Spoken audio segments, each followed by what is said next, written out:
Thousands of trucks ready for sale, just sitting unused in lots. 5 million trucks are being dumped this month. Prices are in free fall, and the people buying today are walking straight into a financial trap they'll regret all year. Dealerships across the country are packed with unsold inventory. A tsunami of supersized American-style pickup trucks are hitting Melbourne roads as sales reach record levels. Rows of chrome, dust, and panic. Manufacturers are desperate to unload them before floor plan interest destroys their margins. Every passing day, discounts get deeper, but only for those who know when to strike. Which brands are collapsing first? Why are insiders already slashing prices before the headlines hit? And how low will it go before the market resets completely? They built too many. They told us demand was booming. So why are millions of pickup trucks rotting in the sun, baking in silent lots from Texas to Ohio? We all saw this coming. Prices soared faster than wages, interest rates climbed, and yet the factories kept stamping metal like nothing had changed. The executives called it confidence in the market. We call it what it really was: greed. They kept production running because bonuses depended on volume, not wisdom. Wall Street wanted record shipments, and management wanted to show strength even as families stopped qualifying for loans. They flooded lots with trucks that cost more than small houses, pretending the bubble would never burst. But now, the bubble is visible to anyone driving past a dealership. Stickers peeling, dust settling on hoods, and salespeople pacing like ghosts. Local dealers are drowning in vehicles they cannot move. Their financing bills rise every single day the trucks sit unsold, while regular people drive by, shaking their heads. We were told these vehicles were built for us, but the truth is they were built for spreadsheets. This is what happens when corporations mistake production for prosperity. But the real crash wasn't caused by buyers walking away. It was lit by politicians pretending to protect us. Tariffs torched prices. Remember those tariffs that were going to bring manufacturing back? They just made trucks unaffordable. Politicians wrapped it in patriotic language, promising to defend American workers. What they delivered was sticker shock. Overnight, import duties split prices between trucks built in the United States and those assembled in Mexico or Canada. Two identical models rolled off different lines and somehow ended up $10,000 apart. Same frame, same engine, different country. Make it make sense. Buyers noticed fast. Ordinary folks became detectives, scanning vehicle identification numbers like crime scenes. Online forums popped up where drivers shared spreadsheets exposing which plants made which trims. A new phrase entered our vocabulary: factory code shopping. It wasn't just about saving money. It was about not feeling played. We started sharing data, not waiting for analysts or news anchors. We learned the truth ourselves and passed it around like a warning label. Manufacturers tried to spin it. They said tariffs would level the field, but what they leveled were paychecks. People stopped trusting price tags, and when trust dies, so do sales. Shoppers waited, betting that confusion would force discounts, and they were right. The very rule meant to protect jobs became the spark that burned through profit margins. While we were busy decoding prices, the dealerships were fighting for their lives, and that's where we got our first real leverage. If you've made it this far, you already see what most people are missing. Hit like so more buyers wake up before it's too late, and drop a comment below. Share what you're seeing in your area, because your story might save someone thousands before the crash spreads further. Showrooms gone silent. Walk into a showroom today and you'll hear it. Nothing. Just silence echoing between banners that say Truck Month in faded red letters. The coffee on the sales desks is cold because nobody's drinking it. The phones ring less, the footsteps are slower, and the only sound is air conditioning pushing against hope. For years, dealers controlled the game. Now they're begging us to play. Behind that silence sits a simple problem called floor plan financing. Dealers borrow money from banks to keep inventory on the lot, paying daily interest on every single truck that doesn't sell. Every sunrise costs them more. When those bills pile up, desperation takes over. Salespeople chase customers into parking lots. "Make me an offer," they whisper, like a secret they're not supposed to share. Suddenly, we hold the cards. For the first time in decades, buyers have the upper hand. We can walk away, and they know it. Every unsold truck is leverage for us. The longer we wait, the lower the price drops. Families who couldn't dream of a new pickup last year are finding deals that seemed impossible. This isn't just a sale, it's a reckoning. But the real explosion isn't happening on sales floors. It's in the factories still churning out trucks no one wants. Factories on fire. For decades, pickups carried Detroit. They were the pride of American industry, the money engines that funded everything from small sedans to electric dreams. Now they're dragging the whole system down. Inside the plants, management faces an impossible choice: cut production and risk layoffs, or keep building and watch billions evaporate. Either path is pain, and as usual, the people sweating on the assembly lines feel it first. Workers who once bragged about overtime are watching shifts disappear. Some plants are running half capacity, others idle entire sections waiting for orders that never come.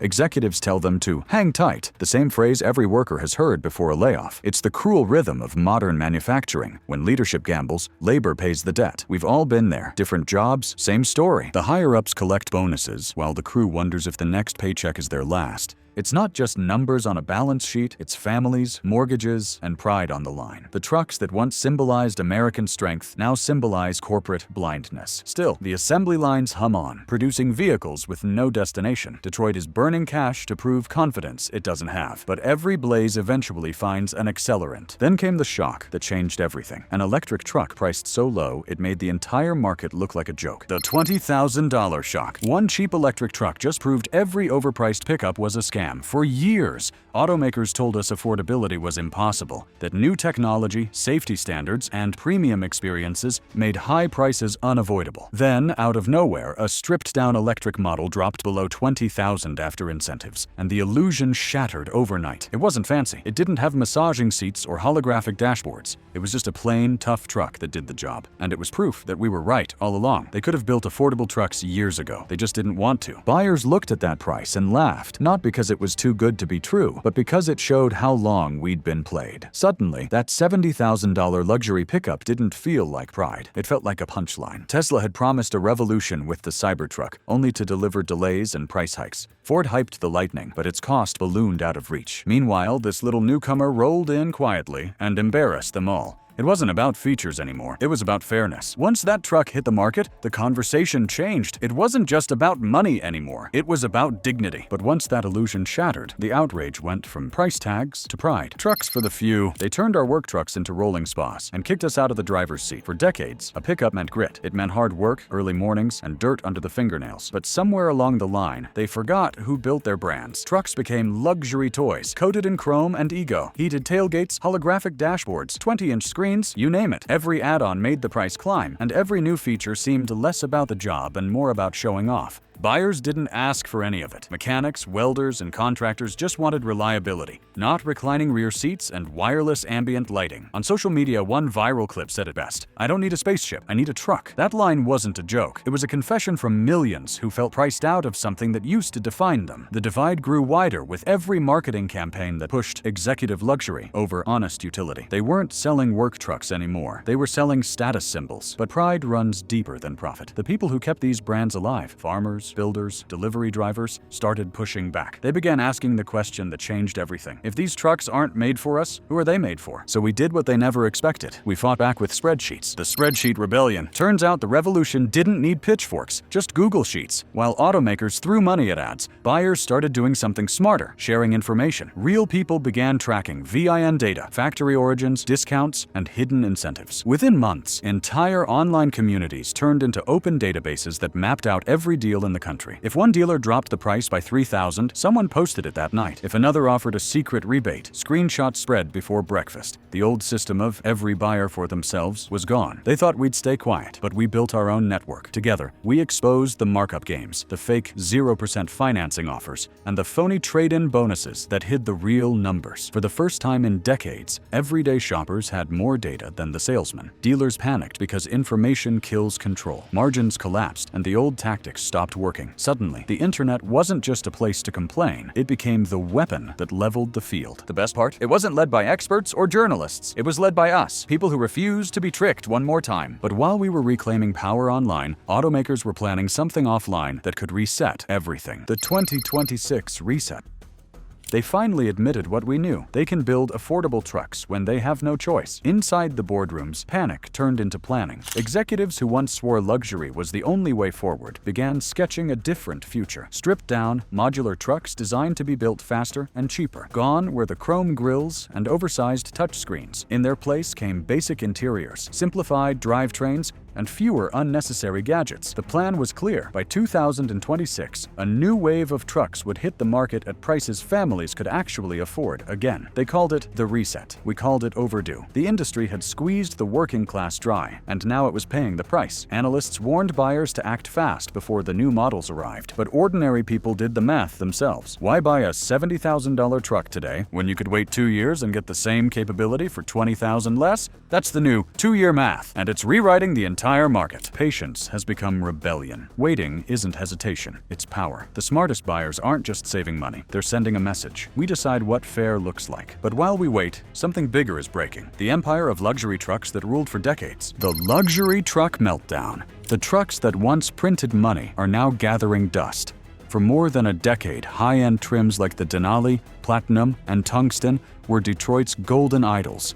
They sold dreams of power wrapped in stitched leather and chrome, drawing in customers who wanted to feel unstoppable. But that era is over. Those six-figure trophies now sit on lots for months, their shine fading under the weight of reality. The empire built on prestige has crumbled into a clearance rack. What used to be pride has become panic. Dealers who once bragged about wait lists are now whispering about discounts of $15,000 or $20,000 just to move inventory. These were trucks that symbolized status. Now they symbolize surrender. The buyers who stretched loans to afford them are discovering the cruel math of depreciation. They owe more than the trucks are worth. Negative equity has become a trap, not a temporary setback. For the first time, even wealthy buyers are hesitating. Leasing has collapsed, resale values have crashed, and the luxury truck, the icon of American success, has turned into a financial warning. The bubble didn't burst with a bang. It deflated slowly, quietly, until everyone could see what the silence meant. And when the profits vanished, Wall Street finally woke up. Wall Street's panic button.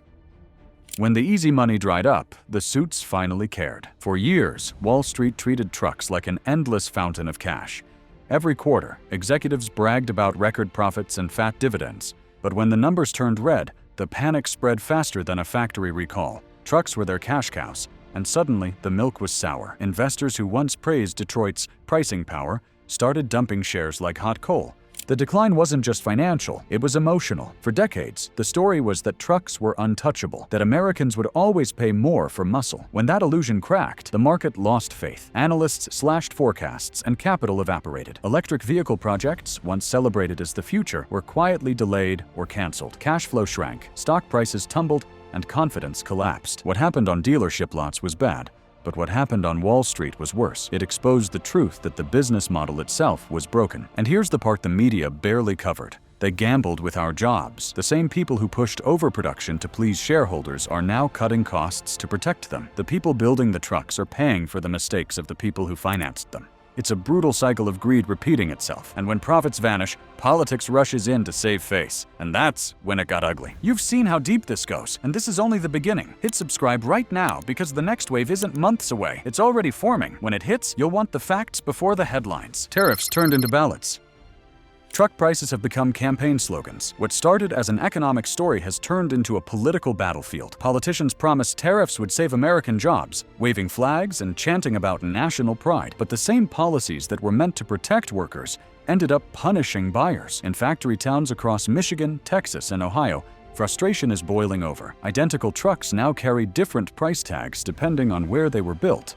And voters see it as proof that the system is rigged. In some towns, rallies once held to celebrate Made in America now sound like protests. Workers chant not for protection, but for fairness. Layoffs, reduced shifts, and plant closures have turned those promises into empty slogans. People who once voted for tariffs now blame them for making trucks unaffordable. Governors are dodging questions, mayors are begging for relief, and families are stuck in the middle of an argument that was supposed to help them. It's not just one party's problem anymore, it's everyone's. The anger crosses lines and divides that used to be solid. Red states, blue states, it doesn't matter. When truck payments crush paychecks, people stop caring about speeches and start caring about survival. Tariffs became the shorthand for betrayal, and every candidate knows it. And while politicians argued, the people who actually build the trucks decided they'd had enough. Workers draw the line.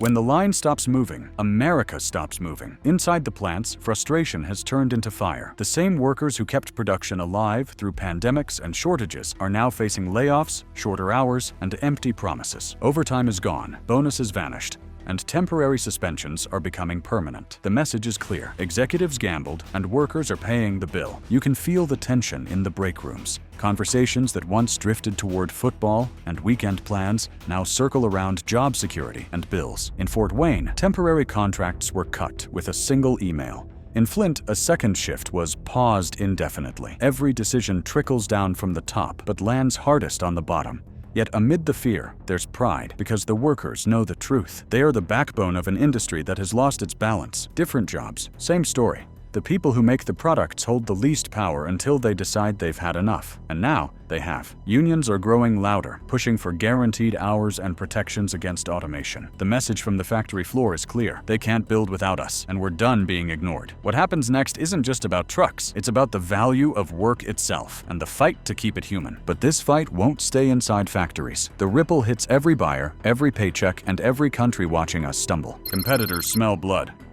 While Detroit fights itself, the world is moving in. The collapse of America's pickup empire has opened a door that foreign automakers have been waiting decades to walk through.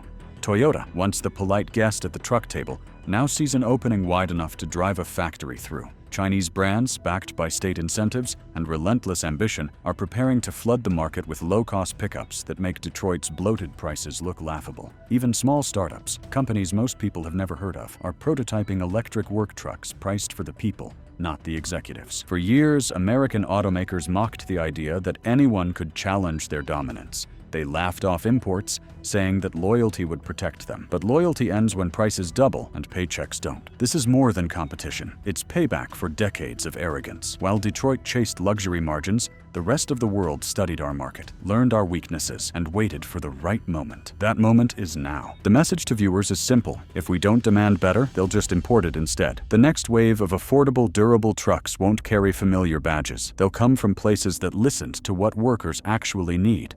The badge on the grill may change, but the meaning behind it won't. Value, purpose, and pride. And what makes it sting most is that these newcomers are giving people exactly what we asked for: simplicity, honesty, and price transparency. They listened while our own automakers ignored us. Now every affordable foreign truck rolling off a ship feels less like competition and more like a lesson we refuse to learn. But this isn't just about trucks anymore. It's about who we are as buyers and as a country, reclaiming the truck's soul. We're taking back what trucks used to mean. Once, they were more than vehicles. They were tools, lifelines, extensions of our work and identity. But somewhere between the chrome and the software, they lost their soul. Now, after years of inflated prices and broken promises, something remarkable is happening. Ordinary people are leading a quiet revolution, turning away from luxury for luxury's sake and rediscovering the beauty of practicality. The new generation of buyers isn't ashamed of wanting value. They wear it like a badge of honor. They see through the marketing. They don't need a holographic dashboard to haul lumber or tow a trailer. What they need is reliability, honesty, and function. That's not settling. It's returning to sanity. Across social media, videos of stripped-down trucks, basic interiors, manual windows, and steel wheels are going viral. It's not nostalgia, it's pride. People are proud to choose something real again. Affordability is no longer a compromise. It's a movement. Every buyer who walks away from an overpriced trim level is voting with their wallet for a new kind of truck culture, one grounded in authenticity. We're reminding the industry that value isn't cheap, it's earned. And for the first time in years, consumers are the ones rewriting what premium means. And you can feel it everywhere, from small towns to job sites. People are proud again, not because of luxury, but because of logic. It's no longer about impressing anyone. It's about belonging to something real. Every practical choice now feels like quiet defiance against decades of corporate excess. And once people saw waiting and walking away worked, they started doing the math. The 2-year rule. Patience isn't passive, it's powerful. For the first time in modern car history, waiting to buy has become the smartest financial move an American family can make.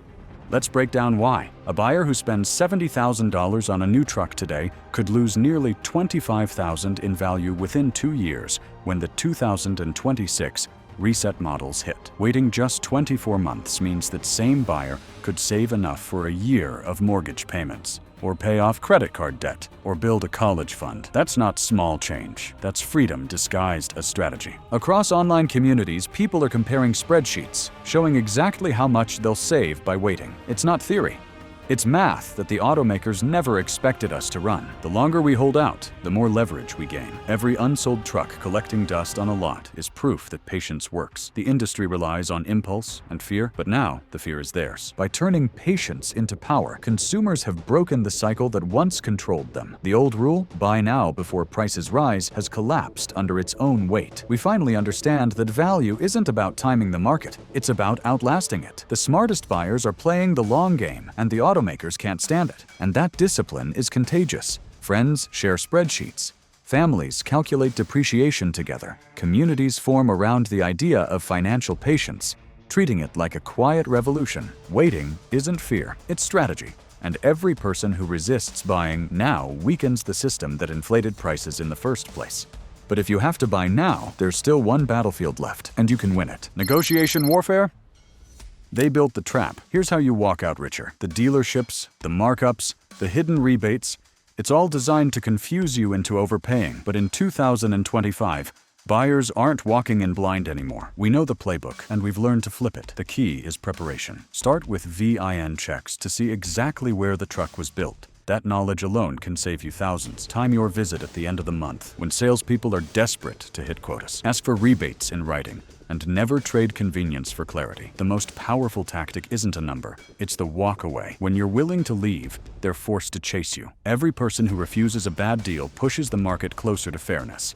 This isn't about one sale, it's about setting a precedent. Dealers call it negotiation fatigue. We call it justice. This new era of negotiation isn't just about getting a discount, it's about reclaiming respect. Every buyer who stands firm becomes part of a larger movement, one built on transparency and collective strength. Remember, they built the flood, but we'll decide who survives it. Because when the next reset hits, we won't be waiting, we'll be ready. They built the flood, but we learned to swim. What's coming next isn't fear, it's clarity. The market's shifting, the truth's out, and now you know how to move first. Stay alert, stay sharp, and never buy blind again. The next reset's coming fast, and this time, we're ready.